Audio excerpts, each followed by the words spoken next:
In this video lecture we are going to study about collision in two dimension.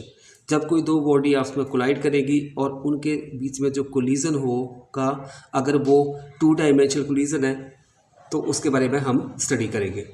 मैंने दो body ले ली, एक body ए जिसका मास m1 है, बी बॉडी ले ली जिसका मास m2 है। जो बॉडी ए है इनिशियली वो मूव कर रही है विद वेलोसिटी u1 के साथ, और बी बॉडी रेस्ट में है इनिशियली, तो उसकी वेलोसिटी u2 ज़ीरो हो जाएगी। अब जो ये u1 है और जो वेलोसिटी है बॉडी ए की, और जो सेंटर होगा वो बॉडी बी का, उन दोनों के बीच की जो परपेंडिकुलर डिस्टेंस होगी that is known as the impact parameter. और ये इम्पैक्ट पैरामीटर मेजर करता है closeness of the collision. If the impact parameter is zero, collision is head on collision. अब मान लेते हैं इन दोनों बॉडी के बीच में हेड ऑन कोलिजन है, क्योंकि ये बॉडी जो है ए मूव कर रही है अलॉन्ग एक्स एक्सिस।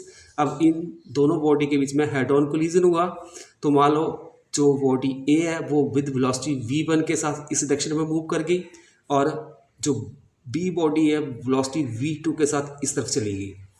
अब जो ये बॉडी है इस तरफ चली गई v1 वेलोसिटी के साथ, और ये हॉरिजॉन्टल के साथ मान लो एंगल θ1 बना रही है, तो वेलोसिटी को हम कंपोनेंट में रिजॉल्व करेंगे। हॉरिजॉन्टल कंपोनेंट हो जाएगा v1 cos θ1 और वर्टिकल कंपोनेंट हो जाएगा v1 sin θ1।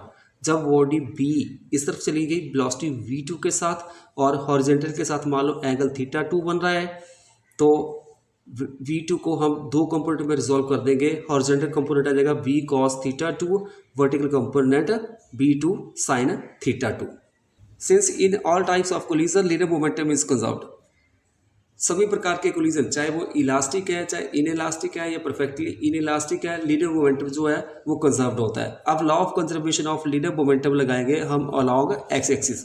Along X axis direction में जो वेलोसिटी है ए बॉडी की वो हमारे पास है u1, तो इसका मोमेंटम बन जाएगा, मोमेंटम होता है product of mass and velocity. Mass क्या है इसका m1 है, वेलोसिटी u1, तो ये बन गया m1 u1।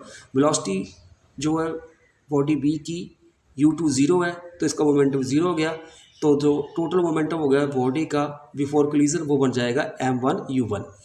अब दोनों आपस में कोलाइड कर गई, उसके बाद जो इन बॉडी का मोमेंटम बनेगा after collision along X axis वो किसके बराबर हो जाएगा, ए बॉडी का momentum m1 v1 cos θ1, b का m2 v2 cos θ2। ये हमारे पास इक्वेशन आ जाएगी। अब हम लगाएंगे law of conservation of momentum along Y axis. Along Y axis momentum of the body for collision वो जीरो होगा। क्यों?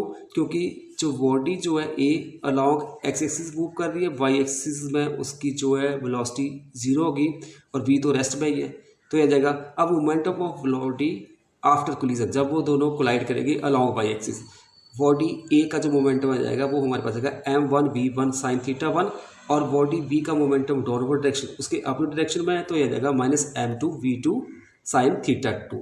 अब इसको इस साइड लेके आ जाते हैं तो बन जाएगा m1 v1 sin θ1 is equal to m2 v2 sin θ2।